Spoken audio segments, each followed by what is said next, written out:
Dude. Is that our first video? Alright, start this. Yeah, bullshit. Alright, hold on. It's recording. Is it? Yeah. Maybe you shouldn't. You didn't even tell me start, asshole. And you're in the light. Hey, how's it going, YouTube? I'm here tonight. We're going to do an Amorphage deck profile. It's a new archetype that came out in Shining Victories. It's got a lot of stun capability. Given the right deck build, could really shut down some of these meta decks running around. Possibly change the format for the time being. Anyway, let's just jump right into it. I don't have a side deck for it yet because I have yet to figure out exactly what's running. But I was at locals today, went undefeated, didn't lose a match, so it was pretty good. I was up against Magic Specters, Performer Pals, and then Monarchs, and had no problem with them. So let's jump right into this. First off, we're gonna go 3 Sloth.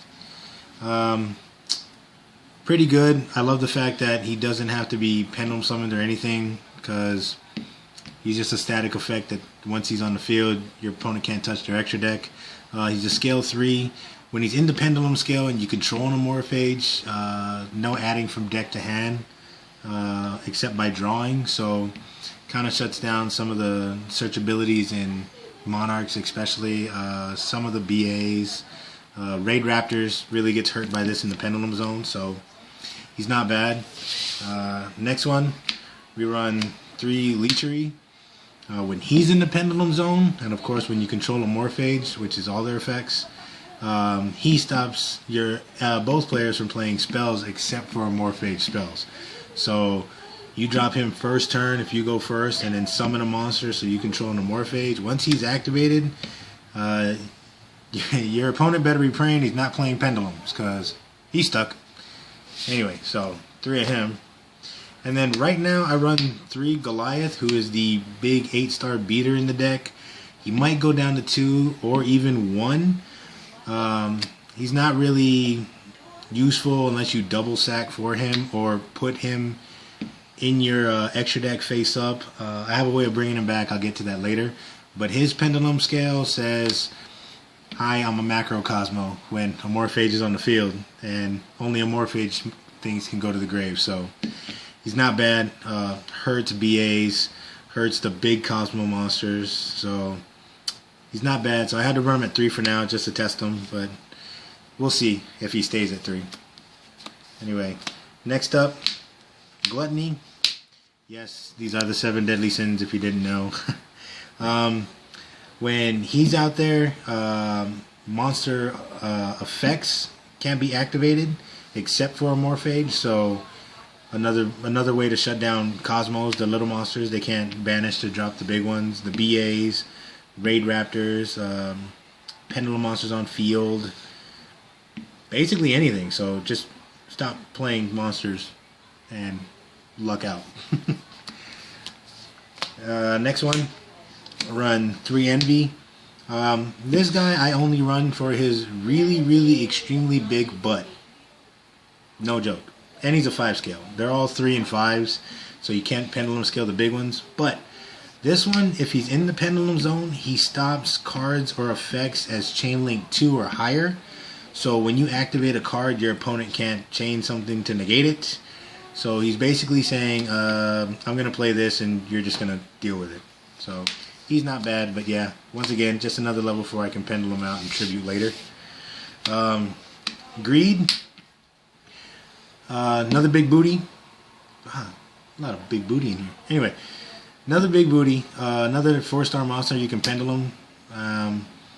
Of course, he's the one, when he's in the pendulum zone, he stops traps. So not even counter traps can go through once he's active. So you scale him, normal summon a Amorphage, and laugh at their backfield. Have fun. Next one, we have Wrath. This guy says neither player can tribute. I went first against Monarchs in game 2 and 3. I had him set up and the no spells with one monster, the field, and the continuous, and that guy scooped. Literally first turn, as soon as he saw my board, he drew his 6th card and said, "I'm done, game 3." So this guy can shut down monarchs completely. Anyway, and another 3 scale. Of course, all the little monsters say that they can't touch their extra deck as long as they're on the field if they were flip face up or pendulum summon. So this guy, Pride, the worst pendulum effect, I think, but he is a beat stick of the deck for the 4 stars. 1750 attack doesn't seem much, but they all get pumped up later. Anyway, his effect says when he's in the pendulum zone, neither player takes any battle or effect damage. So, but he's a 4-star. He's your swinger. And of course, all of them say you must tribute during your standby phase to maintain their scales. So you just keep tributing them to the extra deck, and then just pendulum them out, have a ball. I also run 2 maxis. Deck needs draw power because you have to see these Amorphage monsters in your hand in order to keep it going. So staple. Anyway, next up we got 2 of the field spell and 1 terraforming. This field spell says all of them gain attack, 300 attack and 300 defense, and up to twice per turn. If an Amorphage monster you control is tributed, draw a card. So, during the standby phase when you have to tribute 2 monsters to keep your scales out, you're going to draw 2 cards to replace them. So this card, super hot. And then also when it's in the graveyard, you can remove it to tribute monsters on your field or in your hand equal to 8, and then that's how you can ritual summon their ritual monster. But I don't run it because it's cute, but it's not needed right now, so I don't run the ritual, but the field spell is needed. Anyway, next one is the Infection. This card is ridiculous.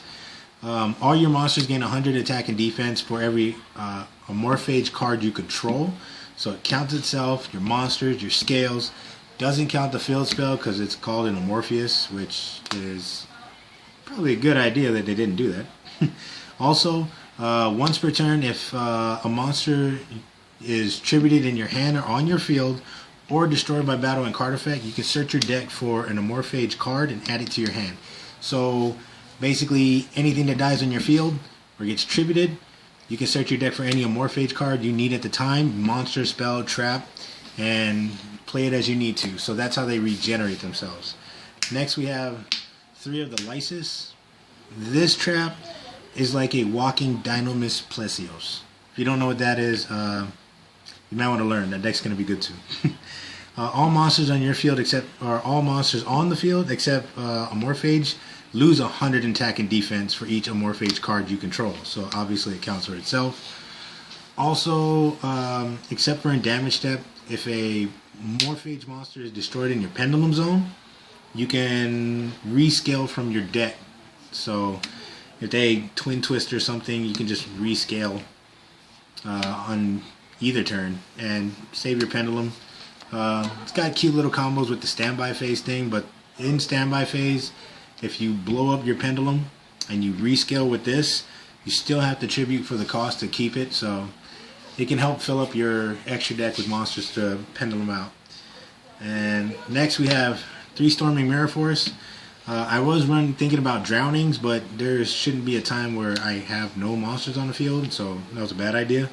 Anyway, Storming is that defense to save my monsters because they are smaller at first until I get all the spells and traps out to make them bigger. Other than that, I've got to protect myself. So Stormings are really, really good. Helps reset your opponent's field. And then last but not least, I run 2 Pendulum Reborns. With this, once your big Amorphage monsters go from the field to the extra deck, the Goliath and the Sloth, they can't be pendulum summoned out because your scales are only 3 to 5. So with these, I activate these, bring back the big ones. That way I can also get their effects that are static, that your opponent can't touch their extra deck while they're on the field. And if for any reason someone takes a card out of your hand and it's an Amorphage and it goes to the grave, then I can use these to bring it back if I need to. So that way my scales at least keep their effects on the field and I can tribute the monster during the standby phase to save my scales. So anyway, this deck is very, very full of combos. A lot of control. It can stop darn near anything from taking place. So it's a really fun build. Right now it's still in the works, but like I said, today I went undefeated and it flowed pretty well, so I'm pretty happy with it so far. So anyway, there you have it, Amorphages. Once the deck changes, or if we surprisingly get new support for it, I'll definitely change it up. But for as now, I like it where it's at. Anyway, that's it for me right now. I'll be back with you next time.